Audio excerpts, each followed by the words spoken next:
Hi, this is Bruce, the blind man handyman, and I want to show you probably the best snowblower that I think is out there.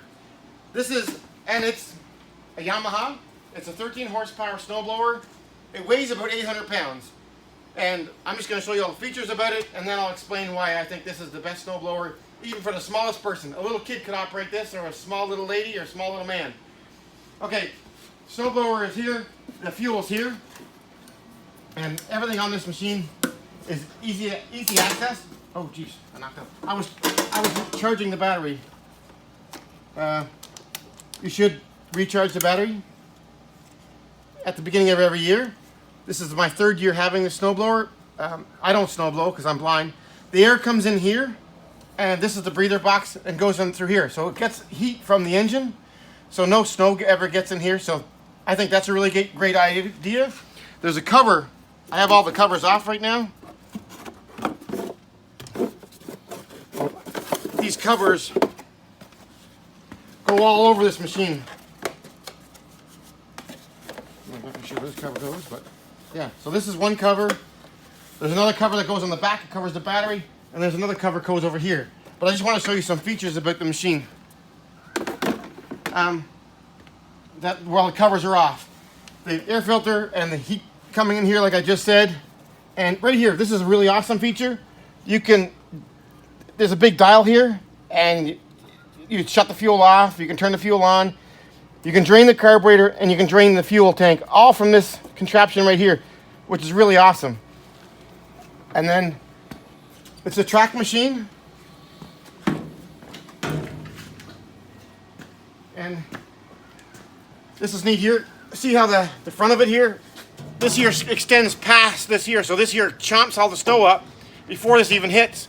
So it loosens it up so that the machine doesn't have to push it. Some of the snowblowers, this is way out here, so this has to cut it. But this here machine has this way out so it can cut. It's got these great cutters. We've had it for 3 years. We haven't had to change a shear pin. And it's got like these crazy teeth on it. And on the bottom down here, there's other crazy teeth for cutting into the snow. And on this side, right here is where you change the oil. You check the oil here, and you've got a little, this is the drain plug for draining oil. And that's what, and look, there's the track again.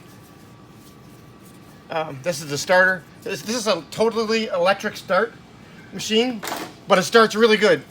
And right in here, the belts are in here. There's 2 belts in the front. I was going to take that off and show you, but I didn't do that. Maybe I'll do it in a minute. And in the back here, it's got a belt for driving the hydraulics. Some machines have, the Honda ones have one belt in the front and 1 belt for driving the hydraulic. This has 2 belts in the front for driving the auger and 1 belt in the rear for driving the hydraulics. The good thing about having 2 belts in the front, it's about friction. If you have 1 big fat belt, you only have 2 sides you can grab with the pulley for friction, but where you have 2 belts, you have twice as much friction you get. The belts are strong. They're made of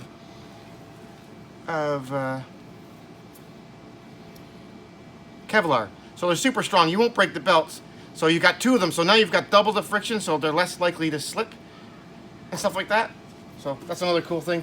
And it's got a great big battery on it right here, which we've had no issues with as well. I think it's a pretty big battery for a snowblower.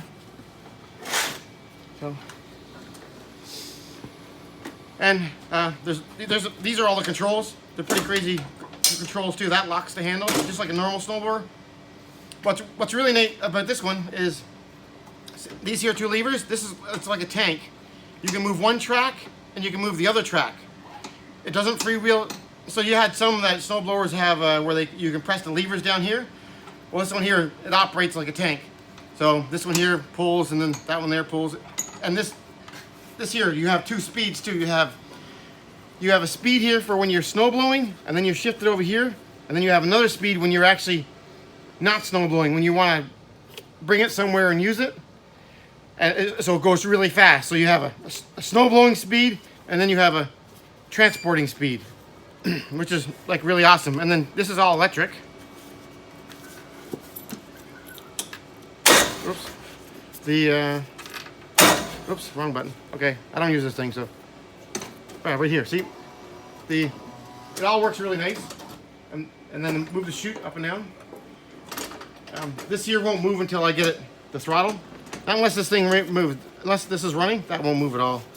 So I'll give you a demonstration after of how it works when it's running. So yeah, this handle locks like any snowboard does, and then they both pop.